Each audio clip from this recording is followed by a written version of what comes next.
नमस्कार दोस्तों हमें हमारे जीवन में बहुत सारे ऐसे लोग मिलते हैं जो हमें हमारे काम के लिए अप्रिशिएट करते हैं और बहुत सारे लोग ऐसे मिलते हैं जो हमें बार बार नीचा दिखाते हैं और हमारी इंसल्ट कर देते हैं। दोस्तों ऐसे लोगों को कैसे डील करें, कैसे हम उनको हैंडल करें और कैसे अपने आप को ऐसे लोगों से हम बचा सकते हैं, आज की इस वीडियो में हम इसी टॉपिक पर बात करते हैं।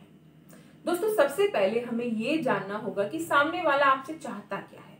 वो आपकी इंसल्ट कर रहा है तो उसके पीछे कुछ ना कुछ तो वजह होगी, या तो वो आपकी जो छवि लोगों में बनी हुई है, जो आपका एक रुतबा लोगों में बना हुआ है, उसे वो डाउन करना चाहता है। तो इस चीज का आपको ध्यान रखना है कि जो सामने वाला आपसे चाहता है वो आपको कभी नहीं देना है।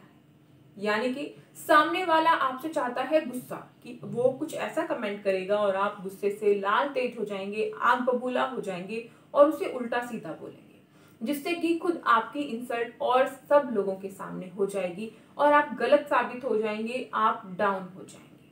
तो ऐसा बिल्कुल मत कीजिए। सामने वाला कोई कमेंट कर रहा है तो उसको हाँ बोल के, ठीक है भाई तुम्हारी बात सही है, ऐसा बोल के आप उसको टाल सकते हैं या फिर हंसी में उड़ा सकते हैं कि हाँ ऐसे नहीं ऐसे है, चलो ठीक है तुम्हारी बात ऐसे है। दोस्तों एक बार की बात है कि एक जो संत थे वो किसी गांव में गए और गांव में वो प्रवचन दे रहे थे। वहां पर एक आदमी आया और बार बार उनकी इंसल्ट कर रहा था। वो संत जो थे बड़े ही शांत दिमाग से बैठे हुए अपने प्रवचन दिए जा रहे थे। संत ने बार बार ऐसा उसकी बातें सुनी, लेकिन उन्होंने कोई रिएक्ट नहीं किया। वो शांति से बैठे हुए हैं और अपना प्रवचन दे रहे हैं। एक आदमी बड़ी देर से ये सारी चीजें देख रहा था।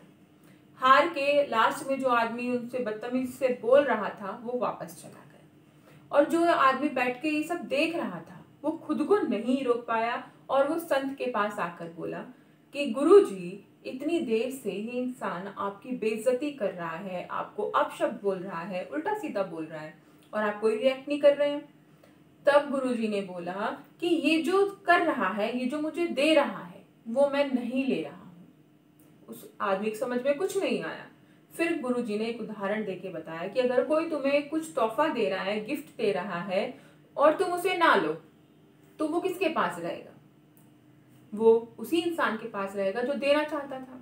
उसने कहा जी हाँ, ऐसे ही ये इंसान मुझे गालियां दे रहा है, मेरे लिए गलत शब्द निकाल रहा है, लेकिन मैं ले ही नहीं रहा हूं।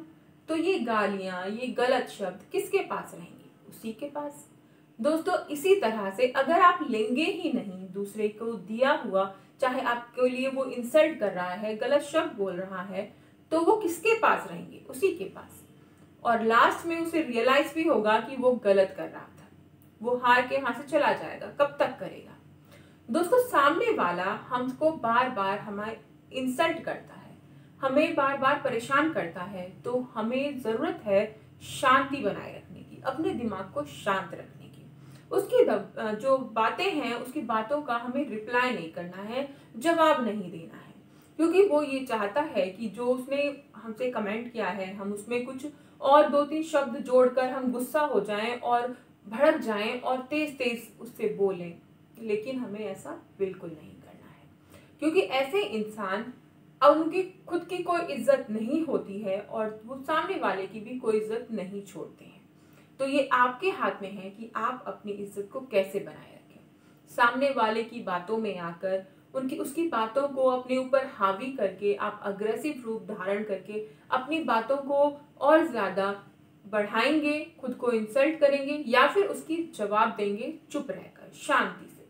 क्योंकि शांति एक ऐसी चीज होती है जो आपको इतनी ताकत दे देता है कि सामने वाला आपका कुछ बिगाड़ ही नहीं पाता।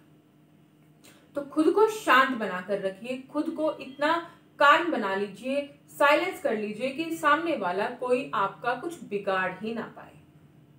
दोस्तों जब कोई हमारी इंसल्ट करता है तो गुस्सा सभी को आता है, हर एक इंसान आग बबूला हो जाता है, लेकिन कोई इंसान ऐसा भी होता है जो बड़ी ही सूझबूझ के साथ अपने इस इंसल्ट का जवाब देता है। एक बार एक बहुत बड़े बिजनेसमैन थे और पत्रकारों ने उनका इंटरव्यू लिया। उनमें से एक रिपोर्टर ने उनके कामों के बारे में उनकी आलोचनाएं की, जो उन्होंने प्रोडक्ट तैयार किए थे उनके बारे में उनको बार बार गलत बोला कि आप तो हार रहे हैं, आप गलत प्रोडक्ट निकाल रहे हैं।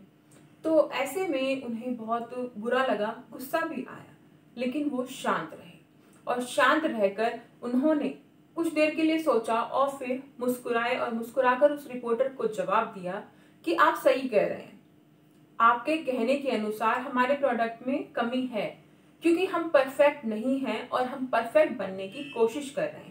इसलिए हमारे प्रोडक्ट में थोड़ी थोड़ी कमी होती है जिसे हम सुधारने का प्रयास करते रहते हैं और हम बार बार ये प्रयास करते रहते हैं कि हम और अच्छा अपने जो ग्राहक हैं उन्हें प्रोवाइड कर सकें, कस्टमर को अच्छे से अच्छा सामान हम प्रोवाइड कर सकें। इसीलिए हम उसमें और बेहतर डालने के लिए थोड़ी सी गड़बड़ हो जाती है, लेकिन हम सुधारते रहते हैं और एक दिन हम आपको परफेक्ट बन के दिखाएंगे। तो दोस्तों, इसी तरह से आपके ऊपर डिपेंड करता है कि आप किस तरह से रिएक्ट करते हैं। या तो आप तुरंत ही उस रिपोर्टर पर आग बबूला होकर उसको गाली देकर आप उसको चुप करा सकते हैं, या फिर आप शांति से बैठकर थोड़ा सा सोचकर उसको इस तरह से जवाब दें कि वो आप गलत भी साबित ना हो और आपकी बात सब लोग ध्यान से भी सुने और उस रिपोर्टर को उसका जवाब भी मिल जाए। हमारे जीवन में ऐसे रिपोर्टर बेशक ना हो, लेकिन ऐसे इंसान जरूर होते हैं जो हमें 10 लोगों के बीच में ऐसा कुछ बोल देते हैं जिसे सहन कर पाना हमारे बस में नहीं होता है। उस समय हम ये नहीं सोच पाते हैं कि हम क्या करें, किस तरह से रिएक्ट करें। तो दोस्तों, उस टाइम जरूरत है आपको शांत रहने की, उस टाइम जरूरत है आपको थोड़ा सा सोचने की और कुछ इस तरह से जवाब देने की सामने वाले को पता भी चल जाए, उसकी समझ में भी आ जाए कि हम क्या कह रहे हैं, बाकी लोग भी समझ जाएं और हमारी जो इंसल्ट है वो हम उसको जाया ना करें, यानी कि उसको दिखाएं नहीं कि हमें बुरा लगा है। हमें इस तरह से जवाब देना है। दोस्तों, आशा करती हूँ ये जानकारी आप लोगों के लिए फायदेमंद साबित हुई हो और आप लोगों को पसंद आई हो। दोस्तों, अगर ये वीडियो आप लोगों को पसंद आई तो एक लाइक जरूर कीजिएगा और कमेंट करके जरूर बताइए।